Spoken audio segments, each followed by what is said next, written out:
Okay, another first from Xiaomi. This is the Xiaomi 14T.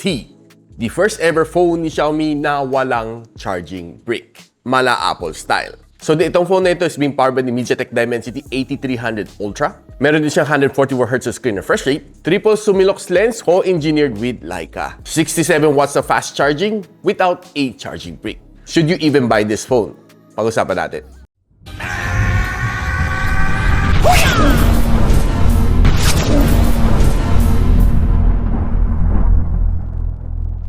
So itong Xiaomi 14T comes in two variants.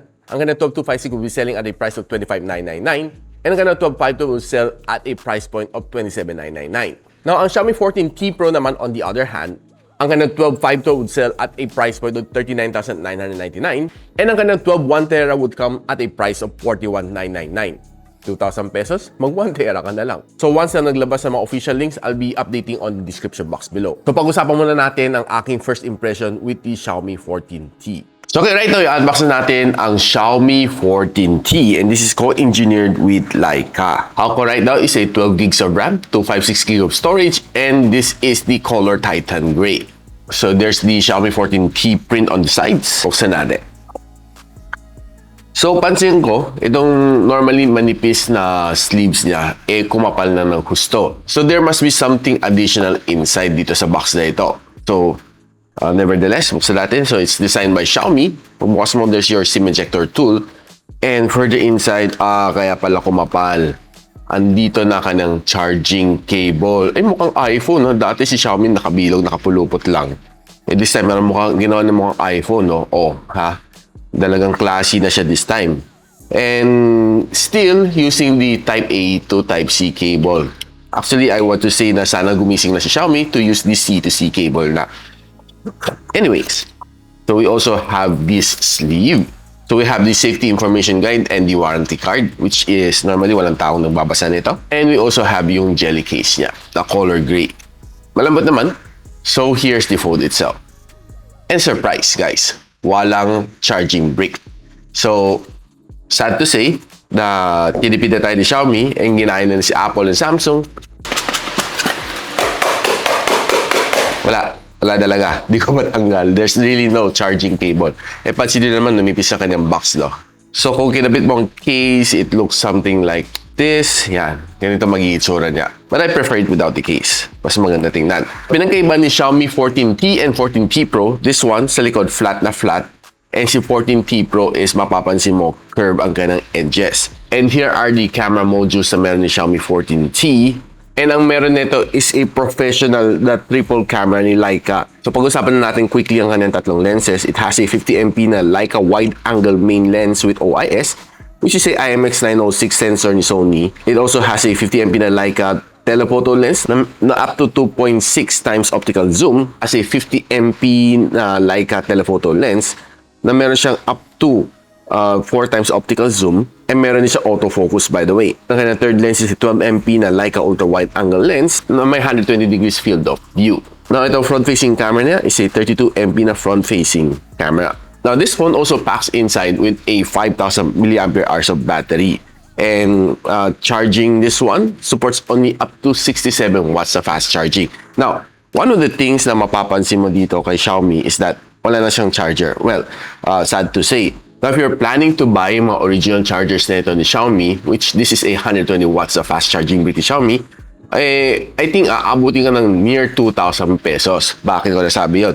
Kasi dito, tinignan ako sa Lazada, ship from China, which is a China na original Xiaomi na charger na 120 watts, inaabot na siya ng 1,500 pesos. What more, dinala na ni Xiaomi Philippines dito, abutin ka ng 2,000 plus pesos. Guaranteed. Now, if you're looking at your 67 watts, which I'm pretty sure na mukhang hindi to original, sabi niya original lang, sinisingil na tayo ng 700 pesos. So, in return, I would say na siguro pagdating na ito sa Xiaomi Philippines, baka 1,500 pesos na ito. Just my best guesstimate. So if you're planning to buy itong combo nito, abutin ka na ng 28,000 pesos, which is definitely hindi sulit. But I would suggest na bumili ka na lang nito ay original na U-Green charger. 65 watts siya, RoboGun charger, which would be compatible with Xiaomi na smartphone. Now, probably the only downside ng neto is that it cannot hit yung turbocharge na 67 watts, but it will give you a quick charge, which is roughly, estimate ko up to 33 watts.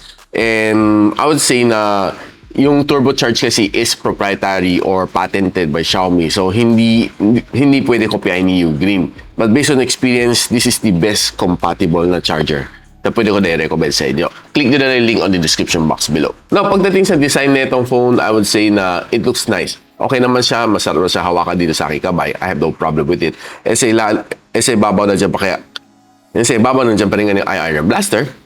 And on this side, it's pretty clean, which I love. Sa ilalim nandiyan ka ng SIM tray and of course yung Type-C charging port niya plus yung kanyang loudspeaker. Pag sinunod natin SIM tray, you'll see dalawang 5G SIM lang pwede mo ilagay dito. Walang micro SD expansion. Kapag din naman ka ng display, katamtaman lang kapal ng kanyang bezel dito and it's quite symmetric naman from the sides and top to bottom. Swiping experience is okay, good. And Antutu benchmark, binigyan tayo ng 1.3 million points. Ito naman breakdown score na binigay sa atin. Now, I would say na padulot ko ng mga 4K videos dito, it's quite good and vibrant. And looking at this one, makita mo sharp na sharp ang video. I have no problem with this one, but I'll talk about it more sa aking full review nito Xiaomi 14T. Now, if you're looking at some of the outdoor shot, expect some really nice and sharp na photos dito.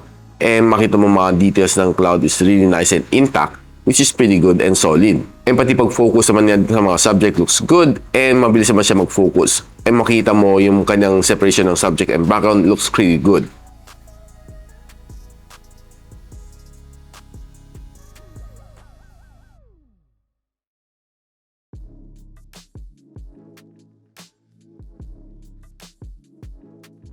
Pagdating naman sa kanyang selfie camera, I would say na okay, not so bad inside here in my studio. But probably will be showing you more photos once we do our full review. And here's a quick video inside my photo using the default audio. So guys, this is a 4K and 30 FPS video from the Xiaomi 14T.